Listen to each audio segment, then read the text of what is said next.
Buenos días, estimados estudiantes. Hoy día vamos a ver el tema de traumatismos dentoalveolares.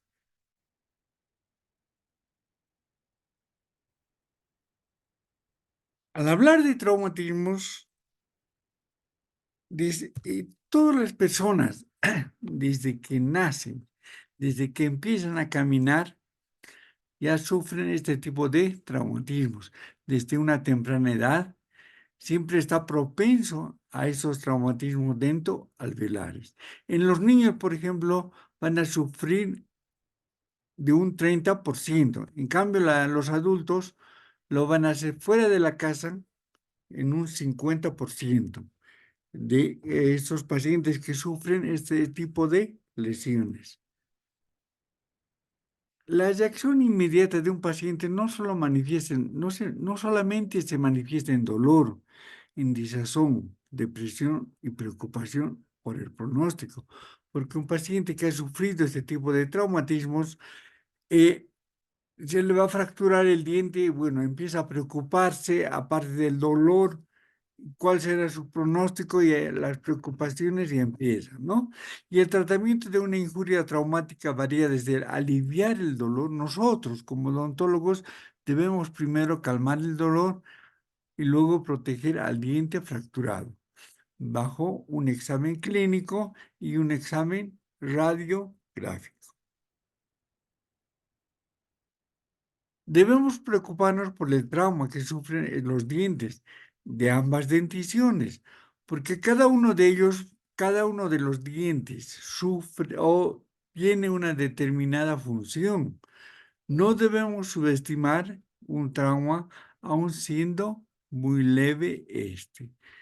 Siempre debe preocuparnos.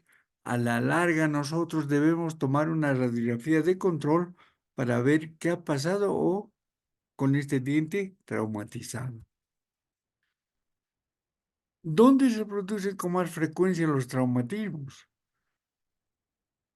En los dientes primarios, o sea, en los dientes deciduos, se produce más en casa o alrededor. El hueso del niño es más flexible, es resiliente, y sus espacios medulares son amplios, y que el tejido óseo es más flexible, lo que le permite la movilización de las piezas dentarias fuera de su alveolo. Los dientes permanentes, estos dientes se traumatizan fuera del hogar. Siempre están acompañados de fracturas de la corona por la firme inserción de las piezas dentarias que tienen ya una mayor densidad ósea. Por ejemplo, ya en el permanente puede suceder ya en practicando deportes rudos, las peleas que nos faltan, también los accidentes automovilísticos. Los traumatismos según la edad se clasifican de acuerdo a la edad del paciente. Es poco frecuente en el primer año, exceptuando los malos tratos de los padres, el síndrome del niño maltratado, ¿no? Generalmente pasa esto cuando están los padres en estado de ebriedad, eh, puede suceder este tipo de traumas cuando el niño empieza a llorar. Cuando ya el cuando también sucede cuando el niño empieza a caminar, cuando el niño está dando sus primeros pasos, las caídas se dan, los golpes sobre los muebles que tenemos en casa, ¿no? Y en la edad escolar, de los 6 a los 17 años, son las caídas al jugar, al practicar un deporte, al hacer fútbol, baloncesto.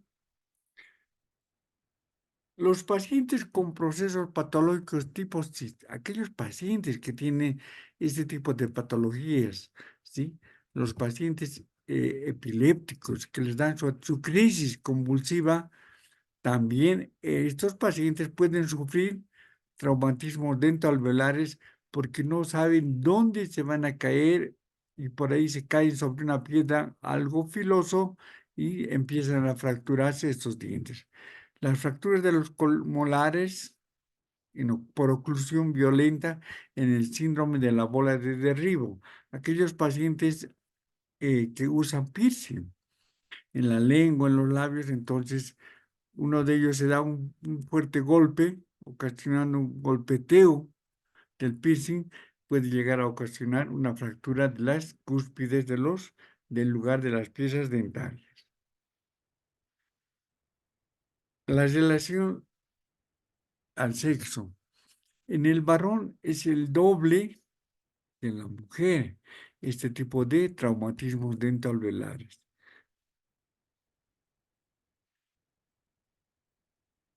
Historia clínica en el médico que tiene que realizar el odontólogo. Para obtener una información adecuada es necesario realizar preguntas que nos ayuden a determinar el plan de tratamiento. Preguntar al paciente que ha sufrido este tipo de traumatismos, ¿cuándo ocurrió el trauma? ¿Dónde ocurrió el accidente? ¿En qué circunstancias ocurrió el traumatismo? ¿Se dio un tratamiento inicial previo? Entonces, todas estas preguntas son muy necesarias para nosotros para hacer nuestro diagnóstico y nuestro plan de tratamiento. ¿Cuándo ocurrió el trauma? Puede ser hace unas horas en la cancha al jugar fútbol. ¿Dónde ocurrió? En la cancha. ¿En qué circunstancias? Al estar jugando un partido de fútbol. ¿Se dio algún tratamiento inicial? No, directamente está viniendo de la cancha, digamos, al consultorio. Entonces, es necesario realizar este tipo de preguntas a nuestro paciente traumatizado. La exploración radiológica es importante para valorar las secuelas del traumatismo, para estudiar el desplazamiento de las fracturas de los dientes y el tejido óseo.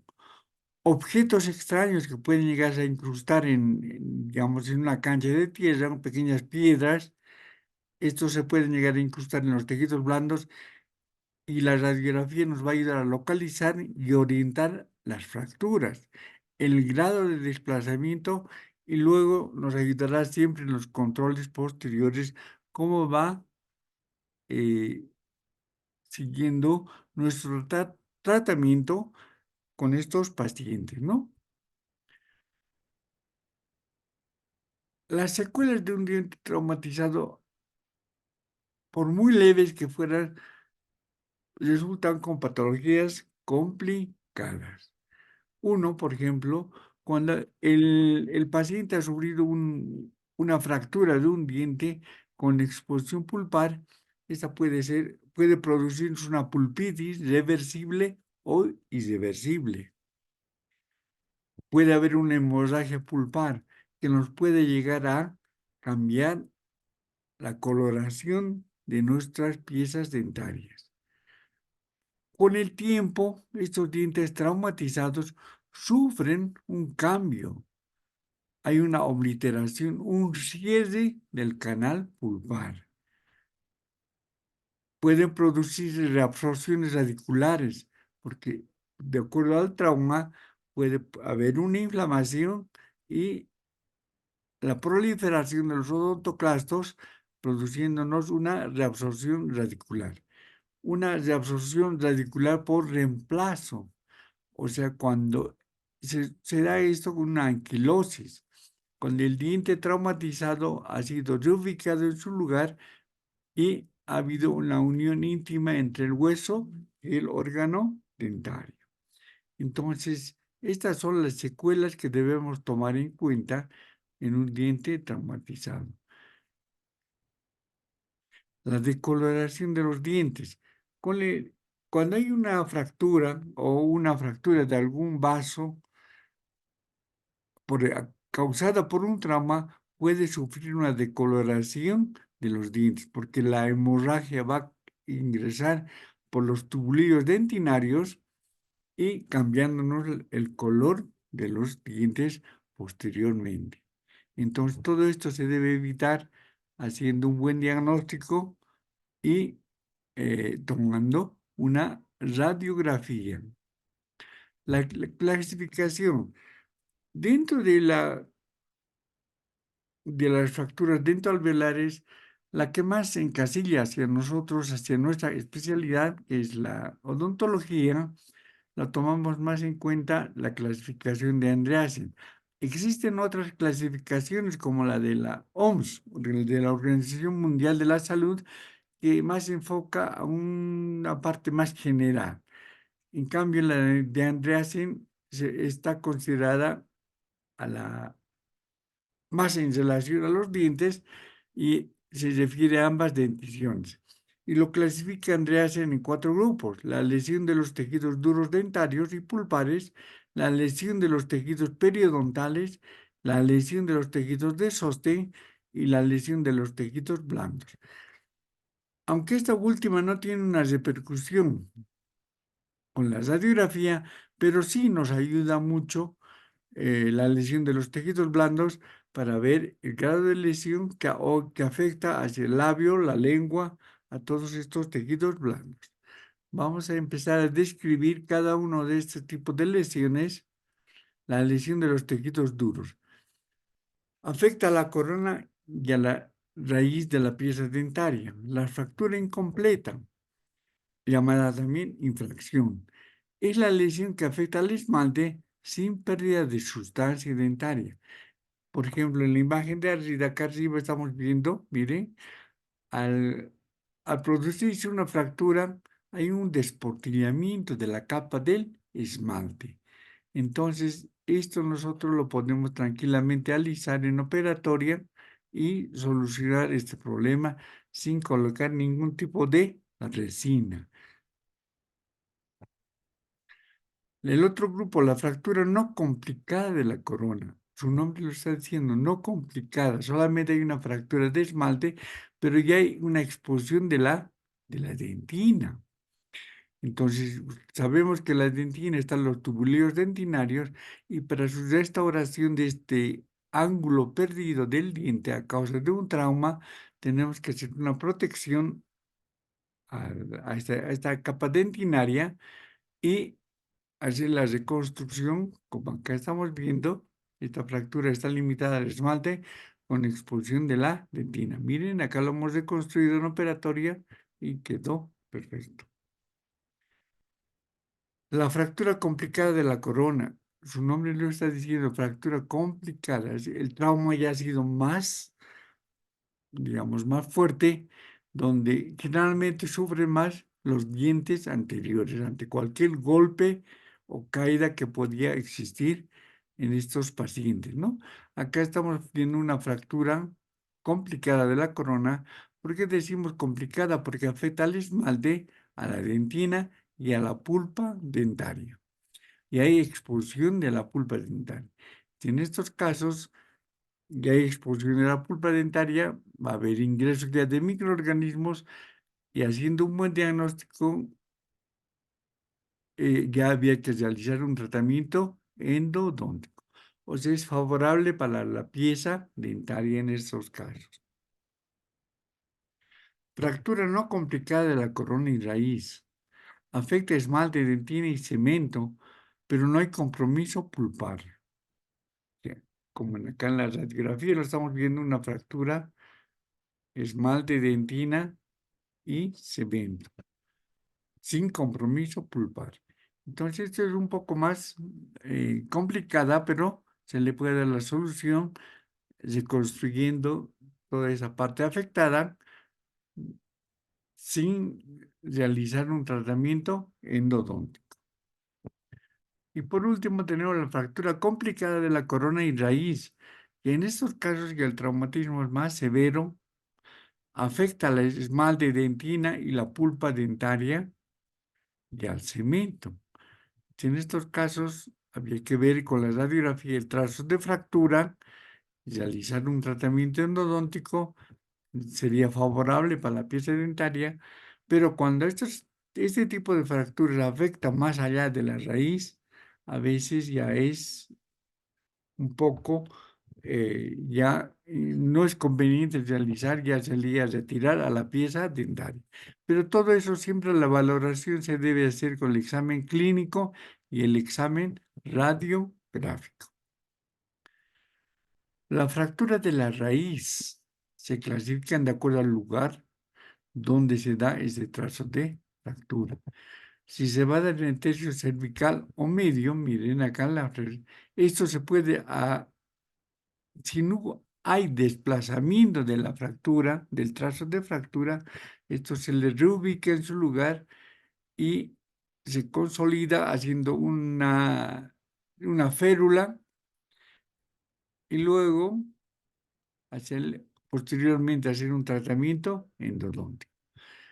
Pero cuando ya estamos en la mitad, ya es un poco más, se va complicando para el odontólogo mucho más. A nivel apical también pues, se puede llegar a conservar, realizando, si la fractura se da en el tercio apical, se puede conservar, dependiendo de la longitud de la raíz, se puede llegar a conservar esta pieza dentaria haciendo como una cirugía apical si es que hubiera un desplazamiento de este trazo de fractura. Si no hay desplazamiento, reubicar y ferulizar y esperar a que consolide. Luego hacemos ya el tratamiento endodóntico.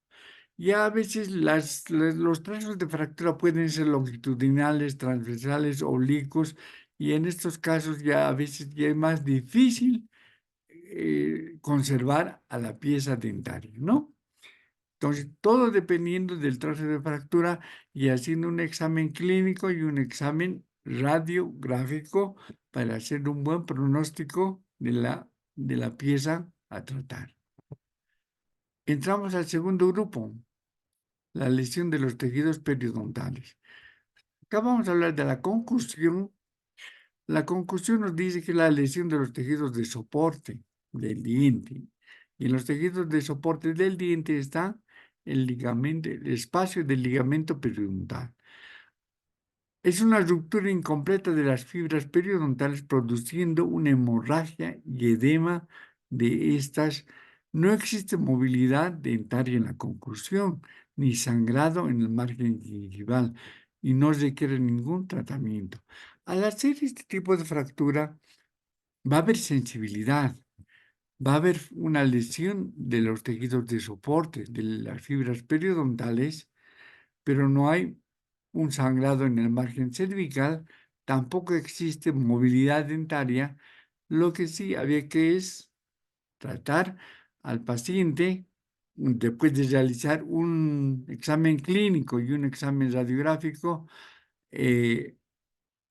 tratar con antiinflamatorios y analgésicos y luego darle una recomendación de una dieta blanda hasta que consolide bien, ya no hay esa sintomatología dolorosa y luego realizarle el tratamiento endodóntico. Todo esto siempre basándonos nosotros en un examen clínico y en un examen radiográfico. La luxación intrusiva. La luxación intrusiva es el desplazamiento del diente hacia la profundidad del hueso alveolar. O sea, el órgano dentario se introduce por encima del plano oclusal, comprometiendo el periodonto de soporte. Las secuelas siempre van a ser necrosis, porque va a haber una lesión del paquete vascular nervioso, va a haber inflamación periapical, resorción radicular externa, y anquilosis y obliteración del conducto pulpar. Entonces, este tipo de traumatismos, generalmente el golpe, el trauma que recibe es en el borde incisal, donde se intruye el diente más arriba de su plano oclusal y hay un aplastamiento acá a nivel del ápice de este espacio periodontal, produciéndose una inflamación y una necrosis, una muerte del espacio del ligamento periodontal. Entonces, esta también igual se puede solucionar extruyendo un poco al diente, ubicarlo en su plano oclusal, luego ferulizar y que consolide ahí en la pieza dentaria y luego realizar un tratamiento endodóntico. Lo contrario, la luxación extrusiva es el desplazamiento parcial del diente fuera ya de su alveolo, ya está por debajo. En este caso, el diente con este tipo de trauma está por debajo del plano de oclusión, fuera de su alveolo, ¿sí? El paquete vasco nervioso están rotos. Miren cómo se ve clínicamente el espacio periapical. Y aquí estamos viendo clínicamente cómo se observa al diente extruido, una luxación extrusiva fuera de su alveolo, más abajo del plano de oclusión. Clínicamente hay movilidad dentaria, una movilidad normal, hay hemorragia. En el margen cervical es sensible a la percusión y radiográficamente vamos a ver un espacio del ligamento periodontal debido a la hemorragia producida por una injuria del tratamiento, y el tratamiento sería la reposición de este diente extruido. O sea, nosotros debemos subirlo, digamos, por decir así, subirlo más arriba, nivelarlo al plano de oclusión y luego ferulizar y esperar a que consolide esta luxación y luego hacer nuestro tratamiento endodóntico. Entonces, la luxación extrusiva va a haber siempre un aumento del espacio del ligamento periodontal a nivel apical. En cambio, en la luxación intrusiva había una disminución, se ha intruido el órgano dentario. La luxación lateral, esta ya es muy diferente, es el desplazamiento del diente en un eje distinto al axial, o sea, en un eje distinto a su eje longitudinal del diente, presentando una fractura conminuta o una fractura del hueso alveolar. Nosotros tenemos dos tablas óseas al nivel de los incisivos, la tabla palatina y la tabla vestibular. Entonces, la tabla vestibular es generalmente esta tabla ósea, es la más delgada. Y cuando se da el trauma a nivel de la corona, el golpe, entre el diente se va hacia palatino y la raíz sale hacia vestibular, produciendo una fractura de la tabla ósea vestibular, ¿sí? Provocando un movimiento del ápice y la interrupción de la circulación del diente traumatizado. O sea, hay una fractura, ¿no?, de la tabla vestibular y un aumento del espacio periodontal a nivel lateral de la pieza dental. Clínicamente, dependiendo de la orientación y la magnitud de la fuerza, puede ser empujada hacia la tabla externa o vestibular. Puede observarse y palpar al realizar el examen clínico, y los dientes más frecuentes son los incisivos superiores en ambas denticiones, rara vez es en los incisivos inferiores. ¿Por qué? Porque el hueso superior es más esponjoso. En los niños es más flexible. En cambio, en los dientes inferiores ya es hueso más compacto. Entonces, este tipo de luxaciones vamos a ver siempre en los dientes antero superiores. Y en la radiografía nos va a mostrar un ensanchamiento del ligamento periodontal en el sitio de impacto, como lo hemos visto en la gráfica. La abulsión, llamada también exarticulación, es el desplazamiento ya completo del diente, donde ya generalmente este tipo de traumatismos se puede dar en accidentes automovilísticos o cuando se imparte una mayor fuerza en el golpe, ¿no? A estos dientes por un traumatismo directo o indirecto en dientes permanentes produce en peleas, deciduos por caídas accidentales en los dientes deciduos y en dientes permanentes generalmente por peleas por un trauma más directo hacia la pieza dental. En estos casos ya Esto, dependiendo, ese diente abulsionado, si se cae dentro de la cavidad bucal, se puede llegar a reubicar asistiendo inmediatamente al odontólogo, donde lo va a llegar a reimplantar en su alveolo. No lo podemos llevar fuera de la boca porque ya lo estaríamos contaminando y ya va a ser muy difícil su reinserción. En cambio, si lo llevamos en el piso de la boca o en el carrillo, inmediatamente se acude al dentista, al odontólogo, y este lo va a sacar con una pinza, como estamos viendo en la imagen, y lo va a reubicar en su alveolo, luego lo ferulizará y consolidará la pieza dental. La lesión de los tejidos de sostén, o sea, del hueso. La fractura alveolar es el resultado de un fuerte impacto de la región anterior, debido a su delicada estructura ósea de la región de los incisivos. La fractura involucra al diente, al ligamento periodontal y su recorrido vertical y horizontal, el de la apófisis alveolar, más allá de los ápices y a nivel de los ápices. Generalmente, como se dice, va a suceder más en la región anterior porque la tabla vestibular es la más delgada y más proclive a que se llegue a fracturar que la tabla palatina.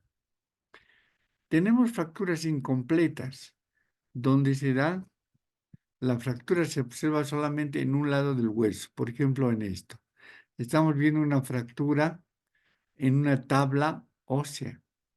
No ha sido tan, digamos, muy fuerte el trauma.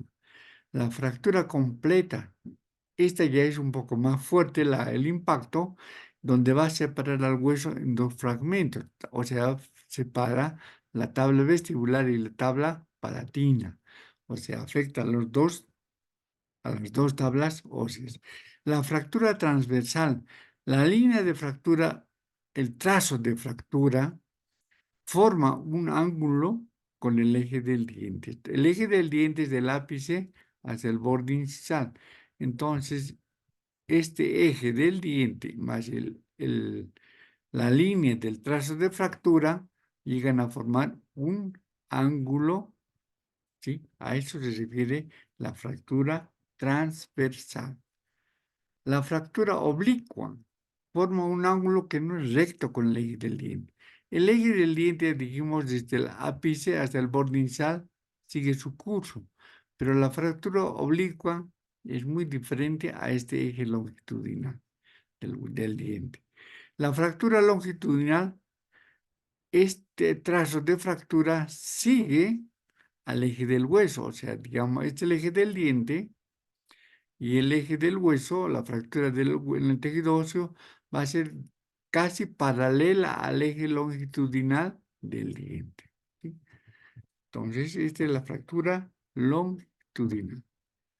La fractura múltiple, su nombre lo dice, presentan dos o más trazos de fractura en un mismo hueso. O sea, ya no es una sola, ya no toma una sola tabla o las dos tablas, sino hay muchas fracturas. Generalmente este tipo de fracturas se va a dar en accidentes automovilísticos. Y la fractura conminuta, con más razón, se van a dar en estos tipos de impacto con mayor fuerza, donde estos pequeños fragmentos que se van a fracturar del tejido óseo se llaman llamadas esquilas óseas. Y por último, entramos al cuarto grupo, la lesión de los tejidos blandos. La injuria dental está acompañada siempre los dientes, cuando hay una fractura dentaria, una fractura ósea, siempre va a estar acompañada de los tejidos blandos. ¿Sí? Porque todo órgano dentario siempre está rodeada de un tejido blando. No son de importancia, estas lesiones no son de importancia radiográfica, pero sí afectan labio, piel, lengua y mucosa. Y tenemos la laceración, una de ellas. Es una lesión provocada por un objeto cortante, produciendo una abertura profunda en los márgenes de la herida.